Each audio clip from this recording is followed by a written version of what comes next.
حضرت ابو مسعود رضی اللہ عنہ سے روایت ہے، انہوں نے کہا نبی اکرم صلی اللہ علیہ وسلم نے ہاتھ سے یمن کی طرف اشارہ کیا اور فرمایا، دیکھو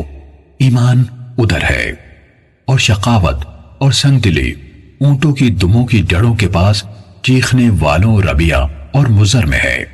جس کی طرف سے شیطان کے 2 سینگ نمودار ہوتے ہیں۔ ایوب نے کہا ہمیں محمد ابن سیرین نے حضرت ابو ہریرہ رضی اللہ عنہ سے حدیث سنائی، انہوں نے کہا کہ رسول اللہ صلی اللہ علیہ وسلم نے فرمایا، اہل یمن آئے ہیں، یہ لوگ بہت زیادہ نرم دل ہیں، ایمان یمنی ہے، فقہ یمنی ہے، اور دانائی بھی یمنی ہے۔ عبداللہ بن عون نے محمد بن سیرین سے، انہوں نے حضرت ابو ہریرہ رضی اللہ عنہ سے روایت کی، انہوں نے کہا کہ رسول اللہ صلی اللہ علیہ وسلم نے فرمایا، اسی پچھلی حدیث کے مانند۔ صالح نے اعرج سے روایت کی، انہوں نے کہا حضرت ابو ہریرہ رضی اللہ عنہ نے کہا رسول اللہ صلی اللہ علیہ وسلم نے فرمایا، تمہارے پاس یمنی لوگ آئے ہیں، وہ زیادہ کمزور دل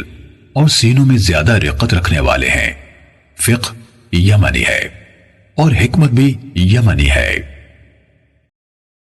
ابو زناد نے اعرج سے، اور انہوں نے حضرت ابو ہریرہ رضی اللہ عنہ سے روایت کی کہ رسول اللہ صلی اللہ علیہ وسلم نے فرمایا، کفر کی ریاست مشرق کی طرف ہے،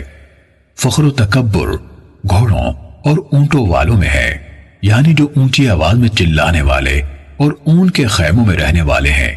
اور اطمینان و سکون بکریاں پالنے والوں میں ہے۔ علا بن عبد الرحمن الجہنی نے اپنے والد سے،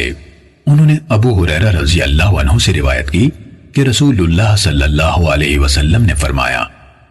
ایمان یمن سے ہے، کفر مشرق کی طرف ہے، سکون و اطمینان بھیڑ بکریاں پالنے والوں میں، اور فخر و ریا شور شرابے کے عادی گھوڑے پالنے والوں اور اونی خیموں کے باسی چلانے والوں میں ہے۔ صحیح مسلم حدیث نمبر 186۔